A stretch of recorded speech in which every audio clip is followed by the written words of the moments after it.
Buddhism, a white man's religion? Indo-European, Eurasian connections and roots.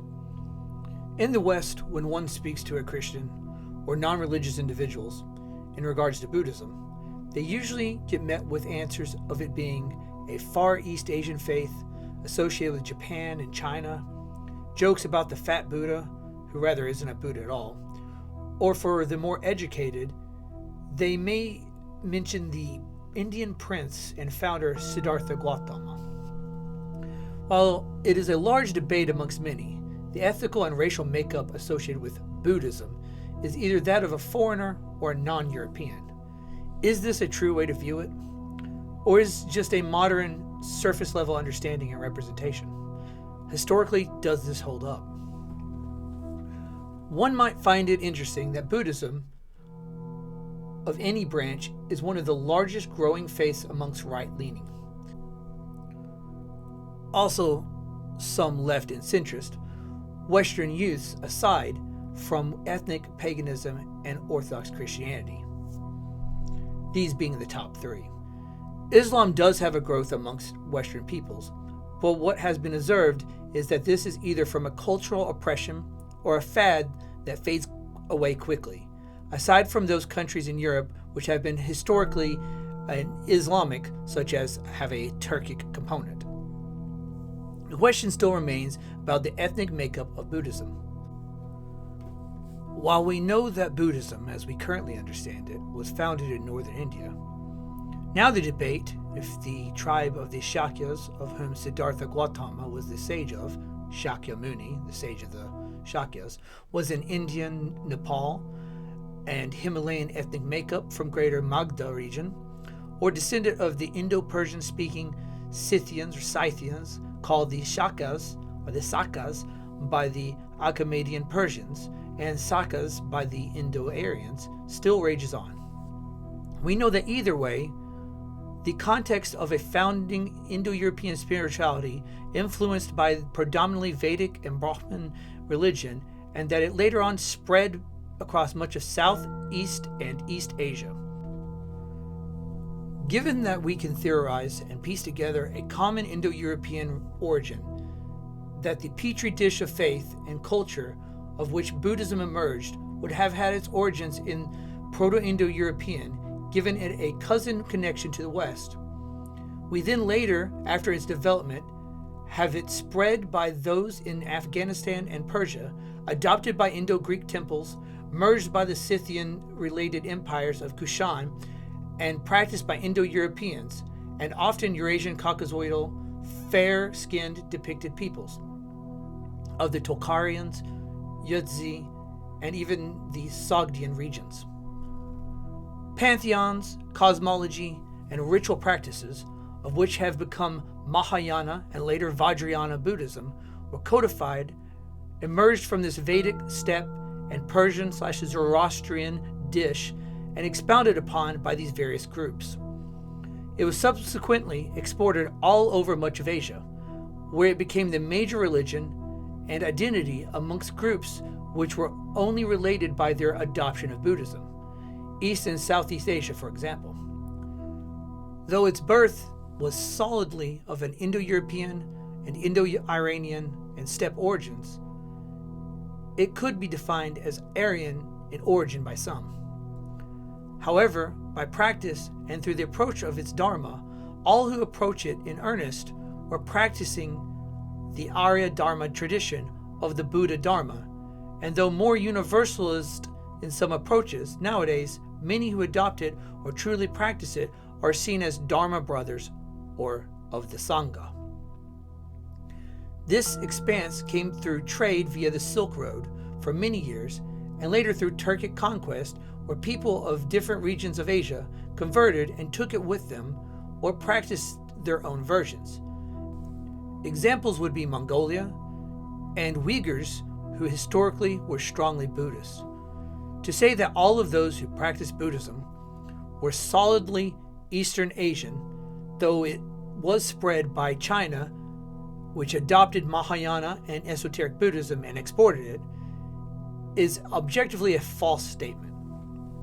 though to say it was a European or white man's religion solely would be just as wrong, despite theories and evidence that the primary early adopters were of Indo-European and steppe cultures. Much of what would become Buddhism in the West was spread in the 1800s and later through Orientalism and Ariosophy and Theosophy, then through popular culture and international trade and migration. What we can say is that its roots are of a common ancestor and Indo-European peoples, and thereby has many direct connections to and parallels with those of European pagans, Indo-Iranians, and by absorption and spread to others in Eurasia. Thereby, one wouldn't be wrong in saying it was an Indo-European faith, as well as saying it was a pan-Eurasian faith. Here are some interesting information and stories regarding Buddhism in not so well-known Eurasia and Indo-European connections. Next, I'm going to give a few examples of the interconnections between Europe and Eurasia and Buddhism. Please forgive my pronunciation, they're not always spot on. European context. A Viking Age Buddha was found in the Helia treasure. It is thought to have arrived through Sweden via merchants who traded along the Russian rivers. Another thing would be the story or the saga of Balaam and Josaphat, or Josaphat, as some people say, or Bilavar and Budasaf, which was translated into Old Norse as Balaam's saga or Ok Josaphat. It is a Christian moral story that was spread across much of Christendom regarding the Saint Josaphat, or Josaphat as some people say, of India. The story tells of this saint having been a prince who rejected his kingdom on earth for the kingdom of heaven via conversion to Christianity. This saint is still often revered in the Eastern Orthodox Church and by some Catholics. I've actually visited where they think this saint was buried in India when I had visited there recently. This tale was spread across as a story to help aid in the conversion of much of Europe. So the story was adapted and used to help spread, because the conversion stories help convince other people to convert. However, it is in origin a tale regarding the Prince Siddhartha Gautama and was Sanskrit Mahayana text, which was spread to the West via Manichaean interpretations and later into Arabic as Kitab Bilwar va Budasaf. I don't know Arabic. I probably pronounced that a lot incorrectly. It was probably a lot of Kitab Bilwar Budasaf. I don't care. That is Arabic. Someone who can speak Arabic can correct me. I apologize. Where it was adopted later by the Gregorian monks and spread throughout Christendom.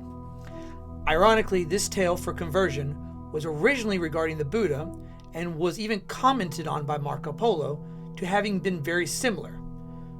Josaphat is a name derived from Sanskrit bodhisattva to Persian bodhisav, and later through Arabic influences to Budasav or Yudasav, where in the West the Semitic Y was spelled with a J, becoming Yosaphat or Yosaphat in Latin.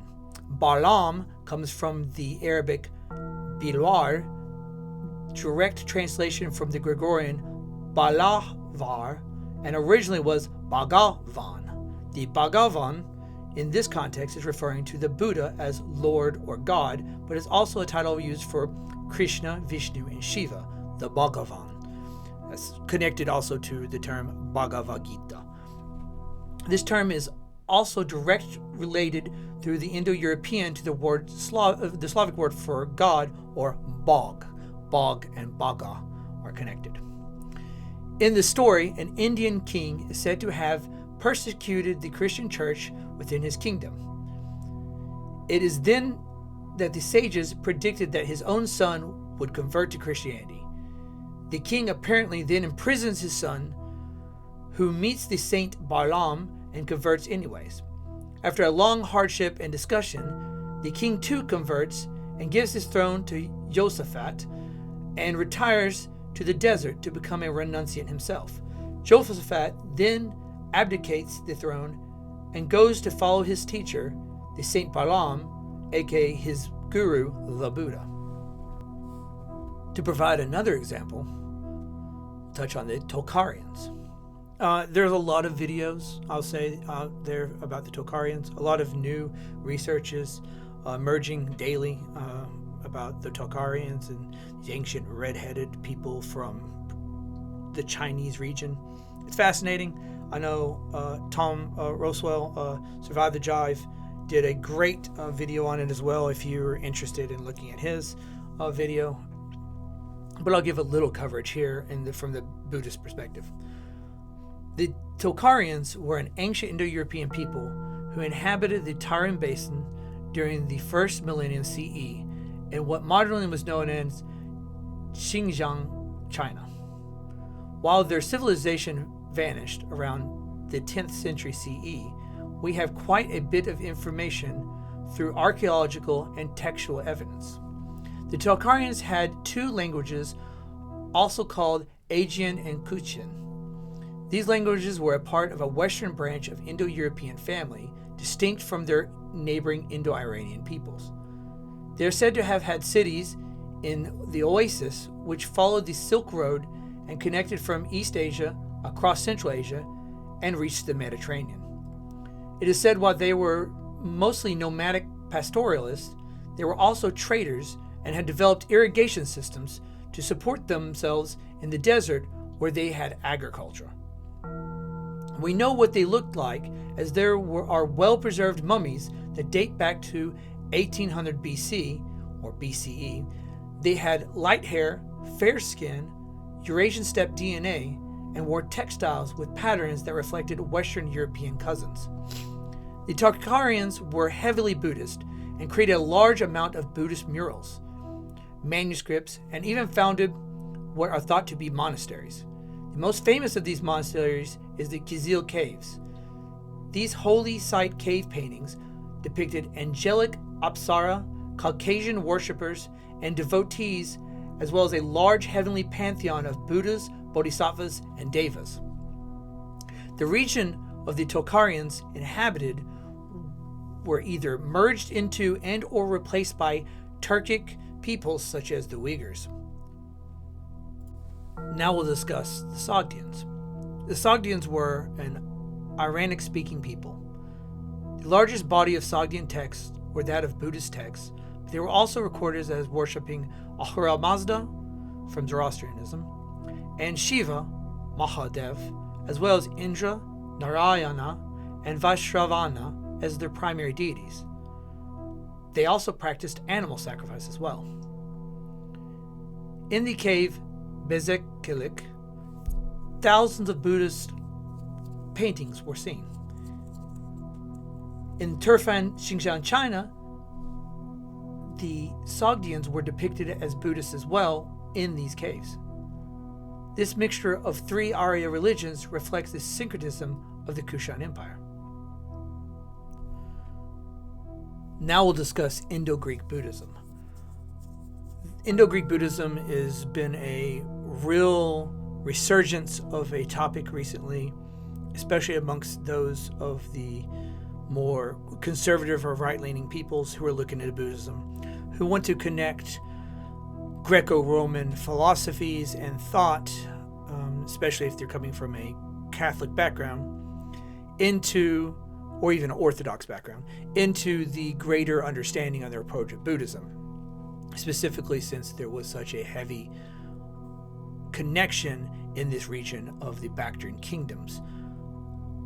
For online resources, there is quite a few different books written on this, but Religion for Breakfast, YouTuber online, has a very good video on breaking down Indo-Greek Buddhism.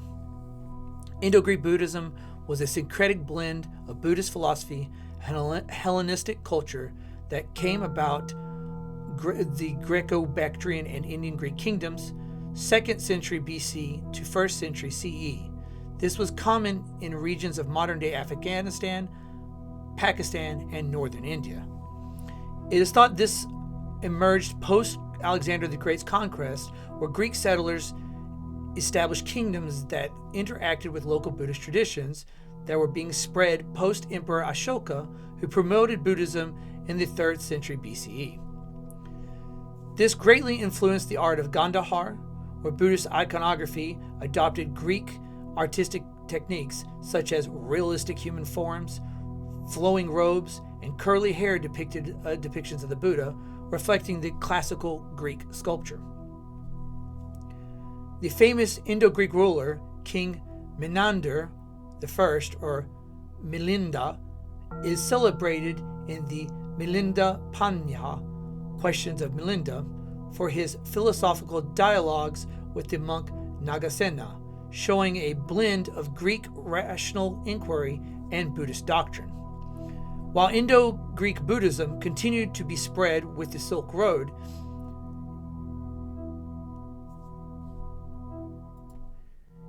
it ceased to be a major player, instead being greatly absorbed into what would become Mahayana and later Vajrayana Buddhism, and synchronized and merged further within the Kushan Empire and after that, where its lasting impression continues in the DNA of Buddhism, and it can be seen in the majority of Mahayana and Vajrayana expressions today. Lastly, I'll go over a few notes and extra tidbits that I find interesting but aren't maybe as directly academic in nature. In the esoteric view of the founding of Buddhism, it is never started by Gautama Buddha. Instead, this era's Buddhism is founded by and brought forth by him.